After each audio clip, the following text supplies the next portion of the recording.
আমরা আমাদের সমাজে সচরাচর বাবা মায়ের অধিকার, বাবা মায়ের প্রতি সন্তানের কর্তব্য এগুলো নিয়ে আলোচনা শুনে থাকি এবং আলোচনা অনেক বেশি হওয়া উচিত। কারণ আল্লাহ এবং তার রাসূলের পর যাদের অধিকার সবচেয়ে বেশি আমাদের আদায় করতে হবে, যাদের অধিকারের গুরুত্ব কোরআন হাদিসে সবচেয়ে বেশি দেওয়া হয়েছে, যাদের অবদান আমাদের প্রতি সবচেয়ে বেশি, তারা হলেন আমাদের মা বাবা। এজন্য আজ আমরা সন্তান সন্ততি ছেলে মেয়ের প্রতি বাবা মায়ের কর্তব্য কি এবং সন্তানদের অধিকার কি আছে কোরআন এবং হাদিসের আলোকে, সে বিষয়ে আমরা কিছু কথা আরজ করব। ওমা তৌফিকি ইল্লা বিল্লাহ। মুহতারাম হাজরিন, আল্লাহ রাব্বুল আলামিন কোরআনে হাকিমে আমাদের প্রত্যেকটা মানুষকে আমাদের উপর অর্পিত দায়িত্বগুলো পালন করবার জন্য বারবার নির্দেশনা দিয়েছেন।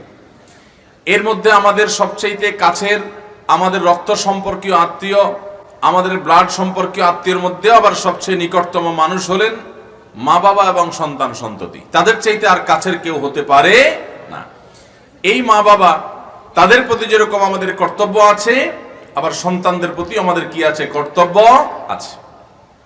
সবচেয়ে বড় কর্তব্যের জায়গা হলো আমাদের সন্তান সন্ততি তারা যেন দুনিয়ার জাগতিক যে বিষয়গুলো তাদের প্রাপ্য আছে, ভরণ পোষণ, এগুলোর পাশাপাশি তারা যেন জাহান্নামের আগুন থেকে বাঁচতে পারে, এই বিষয়টা মা বাবা নিশ্চিত করবেন এবং সে বিষয়ে পদক্ষেপ করবেন। নিশ্চিত করা বলতে পদক্ষেপ নেবেন যাতে করে সে পথে তারা যেতে পারে।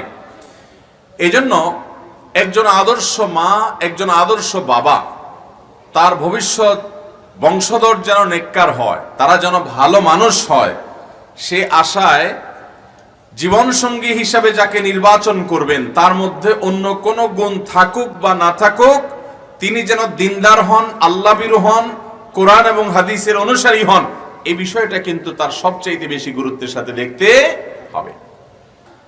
এই জন্য আল্লাহ তাআলা দোয়া শিক্ষা দিয়েছেন, সন্তানের জন্য দোয়া করতে হবে এইভাবে যে আল্লাহ আমার সন্তান যেন এরকম হয় যে তার দিকে তাকালেই আমার চোখ জুড়িয়ে যায়, আমার নয়ন শীতল হয়ে যায়, অন্তর ঠান্ডা হয়ে যায়, যেন সেরকম সন্তান হতে পারে। আল্লাহ তাআলা কিন্তু এখানে কোনো একটা বিশেষ পয়েন্ট বলেন নাই দোয়ার মধ্যে যে আমরা যেন দোয়া করি আল্লাহ আমার সন্তানটা যেন পয়সাওয়ালা হয়ে যায়, তার জন্য ভালো ক্যারিয়ার গড়ে তুলতে পারে, সন্তানটা যেন আল্লাহ অনেক শিক্ষিত হয়, এরকম বিশেষ কোনো দোয়া আল্লাহ তাআলা আমাদেরকে শিক্ষা দেন নাই। কারণ সন্তান শিক্ষিত হওয়ার পরও বাবা মার চোখ শীতল নাও করতে পারে, পারে কি পারে না? সন্তান শিক্ষিত কিন্তু বাবা মা তার দিকে তাকালে দিলটা জুড়ায় না, কারণ শিক্ষিত হয়ে হয়তো মানুষ হতে পারে কি পারে না। আবার এমনও হতে পারে যে সন্তান মানুষ, ভালো মানুষ, কিন্তু তার আয় উপার্জন নাই, সে নিজেই কষ্ট করে চলে, মা বাপকে আর কি দিবে, কিন্তু মানুষ ভালো। তো ভালো মানুষ ঠিক আছে, কিন্তু তার যে আর্থিক অনটন, এই জন্য বাপ মার কি তাকে দেখলে নয়নটা জোড়াবে? এমন সন্তান সন্ততি এবং জীবন সঙ্গী দান করেন যে সন্তান সন্ততি এবং জীবন সঙ্গীর দিকে তাকালে আমাদের চোখ শীতল হয়ে যাবে, নয়ন জড়িয়ে যাবে। আমাদের সন্তানরা যেন আল্লাহভীরু হয়। কারণ গোটা পৃথিবীতে চতুর্দিকে আপনি তাকিয়ে দেখেন ফিতনার হাতছানি। আপনার সন্তানের ঈমান হরণ করবার জন্য শত শত আয়োজন। সে রাস্তা বের হলে সেখান থেকেই তার ফিতনা তাকে ডাকছে। সে শিক্ষা প্রতিষ্ঠানে যাচ্ছে, সেখানে বহুবিধ ফিতনার জাল বিছানো আছে। সে কর্মস্থলে যাচ্ছে, সেখানে তার ঈমান হরণকারী বহুবিধ ফিতনা তার জন্য অপেক্ষা করছে। সে বিদেশে চলে যাবে, সেখানেও তার ঈমান হরণ করবার মতো বহু ফিতনার জাল বিছানো আছে। আপনি আপনার সন্তানকে অনেক বড় শিক্ষিত বানাতে পারবেন, এটা এত কঠিন না। আপনি আপনার সন্তানকে এমনকি গতানুগতিক আলেমও বানাইতে পারবেন, এটাও এত জটিল না। টাকা পয়সা হলে ভালো শিক্ষা প্রতিষ্ঠানে দিলে এটা হয়ে যাবে, কিন্তু তাকে মানুষের মতো মানুষ, মনুষ্যত্ব তার মধ্যে আছে, আদব লেহাজ তার মধ্যে আছে, তাকওয়া তার মধ্যে আছে, ঈমান তার মধ্যে আছে, দিনদারি তার মধ্যে আছে, পরহেজগারি তার মধ্যে আছে, এরকম মানুষ হিসেবে গড়ে তোলাটা কিন্তু সহজ কথা। আমাদের সন্তানদের প্রতি আমাদের কর্তব্যের অংশ হলো যে এই সন্তানরা যেন নেককার হয়, ভালো মানুষ হয়। এই জন্য আমাদের জীবন সঙ্গী হিসেবে এমন মানুষকে বাছাই করে নিতে হবে যে মানুষটার মধ্যে আল্লাহর ভয় আছে, ঈমান আছে, তাকওয়া আছে। কারণ একজন মা যদি দিনদার হয়, সন্তানরা দিনদার হওয়ার সম্ভাবনা অনেক বেশি। নবী সাল্লাল্লাহু আলাইহি ওয়াসাল্লাম বলেছেন ফাসফার বিজাতিদ দ্বীন তুমি বিয়ে করার সময় অন্য কোনো কিছু থাকুক আর না থাকুক, মানুষটা দিনদার কিনা আল্লাহ ভীরু কিনা এটা দেখবা। এটা যদি থাকে, অন্য কোনো কিছু যদি নাও থাকে, তবুও তুমি এই বিয়েতে জিতলা, তোমার এই বিয়েতে তুমি লাভবান হলা, তোমার লস হবে না। কারণ তুমি এমন একটা মানুষকে তোমার জীবন সঙ্গী হিসাবে পাইলা যে মানুষটা আল্লাহকে ভয় করে। আর যে আল্লাহকে ভয় করে এই মানুষটা তোমার সাথে বেঈমানি করবে না, তোমার উপরে টর্চার জুলুম করবে না, তুমি তার সাথে বসবাস করে জীবনে সুখী হবা। এই একটি কথা আমাদের সমাজের বেশিরভাগ মানুষ আজ বুঝতে পারে নাই, যার কারণে আমাদের দাম্পত্য জীবনে দেখবেন অশান্তি আর অশান্তি, কলহ আর কলহ। নবী সাল্লাল্লাহু আলাইহি ওয়াসাল্লাম বলেছেন, সন্তানের প্রতি আমাদের কর্তব্য হলো তাদের জন্মের পর তাদের জন্য দোয়া করা।